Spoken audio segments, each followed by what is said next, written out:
we have before us the opportunity to forge for ourselves and for future generations a new world order. On ira ensemble vers ce nouvel ordre mondial. Et personne, je dis bien personne, ne pourra s'y opposer. Même si on peut imaginer, rêver d'un Jérusalem devenant capitale de la planète qui sera un jour unifié autour d'un gouvernement mondial. C'est un joli lieu pour un gouvernement mondial. Stéphane Mellet, bonjour. Bonjour. Alors, où nous trouvons-nous aujourd'hui ?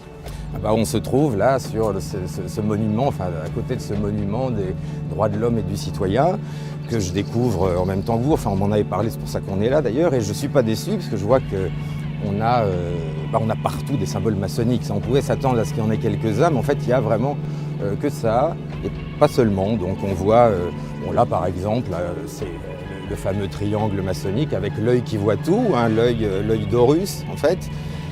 C'est juste un exemple, il y en a des centaines ici. Voilà, donc c'est le fameux, alors certains mettent un G à l'intérieur, c'est ce qu'on appelle le delta lumineux en maçonnerie. Donc, alors pour certains, ça représente le grand architecte de l'univers.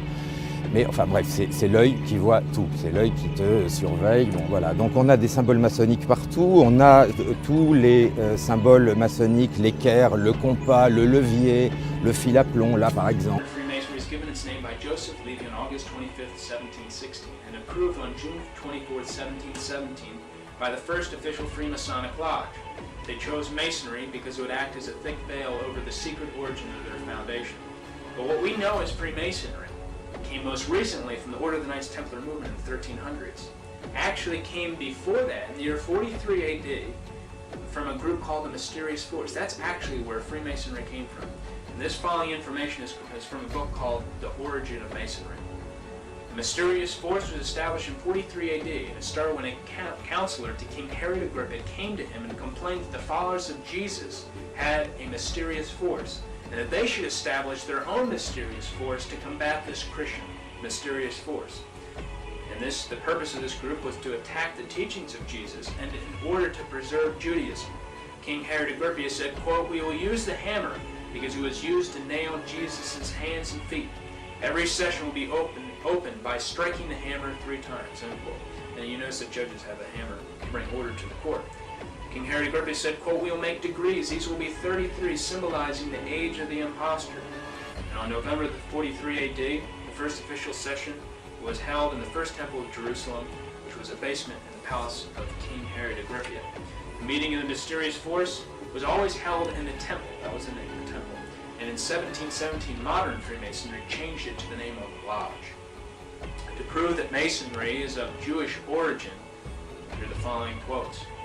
The Rabbi Isaac Weiss wrote in 1855, quote, "Masonry is a Jewish institution, whose history, degrees, assignments, signs, and explanations are of Jewish nature from beginning to end," end quote. The Jewish historian Bernard Lazare wrote, quote, "It is evident that there are only Jews and Kabbalistic Jews in Masonry's origin," end quote. And finally, Theodor Herzl, the founder of Zionism in 1897 in Switzerland, said, quote, "Masonic lodges are established all over the world to offer us help to achieve our independence. Those pigs and non-Jewish Masons will never understand the final objects of Masonry," end quote. So they're just useful idiots. That's it. That's exactly what's happening. En fait, ce que j'ai vécu à Bruxelles, il paraît que c'est normal. Donc il y a 3000 policy managers et 30 000 lobbyistes. Alors, tous les quarts d'heure, ils frappaient à ma porte et ils venaient au nom de l'industrie chimique, etc., du gaz, de toutes les grandes branches. À chaque fois que vous tapez sur votre bouton pour voter, en fait, il y a un lobby derrière. Et donc, l'Europe est un être des abysses. Ce qu'elle craint, c'est la lumière. C'est une zone grise. On ne sait pas qui achète qui. Ce qui est certain, ce que j'ai vu, moi, de mes yeux vus, c'est qu'en fait, les commissaires sont des futurs lobbyistes et les lobbyistes sont des futurs commissaires. Donc, il y a un mélange des genres qui porte à la prise illégale d'intérêt. Et ce à quoi vous avez fait allusion il y a un instant, j'y reviens, c'est une réunion qui a eu lieu le 17 mars 2007, à laquelle j'ai été mêlé par le plus grand des hasards, parce que j'avais des jours en retard, fallait que je vienne pointer. Donc avec ma carte, je suis rentré, et là, il y avait des nœuds papes partout. Le pape, l'hyperclasse, en fait. Ah bah, c'était top, la super classe invisible. Et je reconnais Kissinger. Il y avait Brzezinski, il y avait des grands patrons, Anne Lauvergeon, il y avait avec des petites tables très bien achalandées. Et ils parlaient entre eux, puis il y a eu les discours, et je suis resté jusqu'au bout. Et en fait, ce que j'ai compris, c'est que c'était la trilatérale branche Europe. Ils étaient 400. Et il disait qu'il faut détruire les nations. Il disait qu'il faut détruire l'homogénéité des nations. Très intéressant. Pour pouvoir augmenter les marchés. Avoir le marché planétaire de masse. Et c'est eux qui ont inventé le mot gouvernance mondiale. Ils parlaient du réchauffement climatique. Il disait que dans les écoles, au lieu de dire aux enfants « sauvez votre pays, sauvez votre région, sauvez l'arbre qui est en face de chez vous », non, sauvez la planète, c'est là. Et il parlait de la nécessité de réunir dans le même combat les deux libéralismes, le libéralisme économique, en faisant sauter les frontières, et le libéralisme sociétal. Ils ont le droit de discuter entre eux, ce sont des chefs d'entreprise, ou discuter aussi avec des chefs d'entreprise, ils l'ont fait au Parlement européen, et pas forcément un complot. Absolument, c'est pas forcément un complot, ils n'ont pas besoin de comploter, ils ont le pouvoir. Ce que m'a dit un jour François Fillon, je lui ai dit, mais pourquoi tu vas au groupe Bilderberg? Parce qu'il est rentré, il a été agréé par le groupe Bilderberg, de même que son ami Alain Juppé l'année d'après. C'est quoi? Dans l'évangile, on dit, faut pas mettre la lumière sous le boisseau. Ça vaut pour la franc-maçonnerie aussi. Pourquoi ils se cachent, ces gens-là? Pourquoi ils se cachent? Il vous a répondu quoi? Et il m'a répondu, incroyable la réponse, il m'a dit, que veux-tu, c'est eux qui nous gouvernent. Aujourd'hui, on parle de déclin de la maçonnerie traditionnelle Troisième République, c'est-à-dire Grand Orient, Grande Loge de France, Grande Loge nationale de France, parce que c'est des maçonneries mondialistes qui sont en train de prendre le dessus, et qui sont effectivement ces maçonneries mondialistes, moi j'appelle maçonnerie au sens large, c'est-à-dire des groupes qui se réunissent en douce, à côté des instances officielles. Et c'est le groupe de Bilderberg, la trilatérale, le CFR, etc. On sait très bien qu'il y a une mascarade en France qui est le rituel du Conseil des ministres, et que tout se décide ailleurs, dans les loges, mais aussi au G20, au G8, aux réunions du groupe de Bilderberg, et que ça c'est secret, les journalistes n'y ont pas accès. Il est possible, et cela semble même certain, que si l'on a été sélectionné pour participer à une rencontre du groupe de Bilderberg, il y a une sorte de courant qui vous entraîne vers les sommets du pouvoir.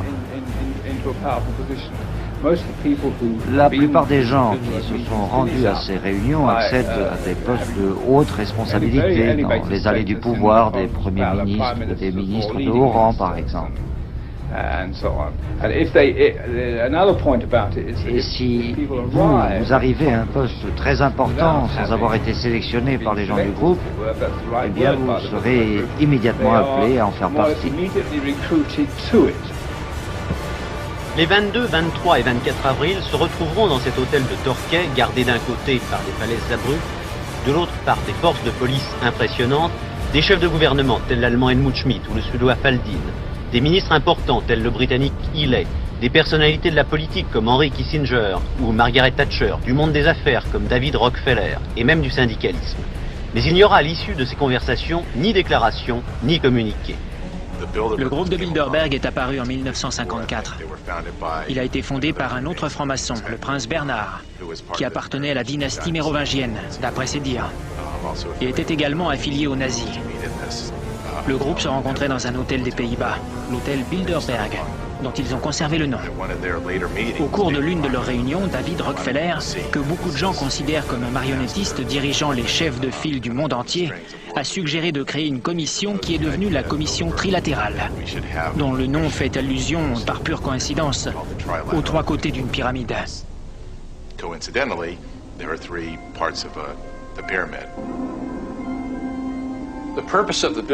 L'objectif du groupe de Bilderberg était une Europe unie qui débuterait par un marché commun. À présent, l'Union européenne cherche désespérément à faire ratifier une constitution par les pays membres, en vertu de laquelle les gouvernements déjà imposants de chaque État souverain seront dirigés par un gouvernement encore plus imposant, appelé Union européenne. Les bureaucrates contrôleront toute l'Europe. Il n'y aura plus de frontières, le règne d'une minorité sur la masse. Il y a une grande part de secret, surtout au sein du groupe de Bilderberg. Il y a une grande part d'intimité autour de ce qui se décide au sein de la commission trilatérale. Et le fait qu'ils aient envie de façonner le monde selon leurs desseins, de déterminer ce qui est bien et les moyens d'y parvenir, permet de faire le lien avec le nouvel ordre mondial, la pyramide, l'œil et la tradition maçonnique. Mais, très sincèrement, moi j'ai le sentiment que cette élection présidentielle, je ne veux pas dire qu'elle est la dernière, mais presque. C'est-à-dire que là, si Macron est élu, à ce moment-là, la France n'existera plus, elle sera détruite. Enfin, pas détruite, mais elle sera diluée dans l'Europe. Plus aucun homme politique français n'aura son mot à dire. Tout le pouvoir sera transféré à Bruxelles. Et d'ailleurs, tant et si bien, puisque Macron lui-même avait demandé que l'Europe nomme un super ministre de l'économie. Et à ce moment-là, en France, on n'aura plus de ministre de l'économie. Voilà, ce serait ce ministre de l'économie à Bruxelles, de l'Union européenne, non élu, je précise, qui va prendre toutes les décisions pour nous.